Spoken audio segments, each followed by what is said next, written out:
toca felicitar a los jugadores. Es un campo muy complicado. Hemos intentado salir con defensa de 3, pensando que jugarían con 2 puntas, han jugado con un punta, entonces hemos visto rápido que nos sobraba un tío atrás y hemos cambiado a los 15-20 minutos, hemos cambiado de sistema y nos ha ido mucho mejor al poner 2 líneas de 4.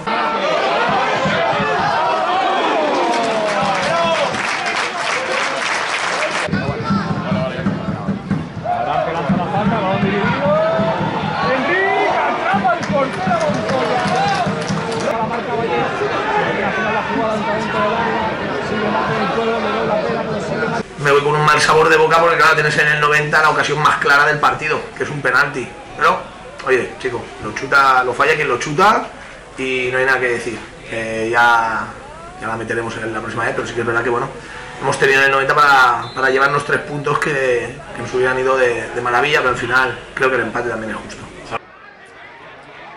Solo puedo decirle que muchas gracias, pero al final tú estás fuera de casa y te sientes respaldado con los tuyos, está claro. Darle las gracias por haberse pegado el madrugón y la lástima que no le hayamos podido brindar con los 3 puntos, pero bueno, al menos el equipo se ha partido la cara y le ha dado todo lo que es lo mínimo que les exijo siempre a estos jugadores.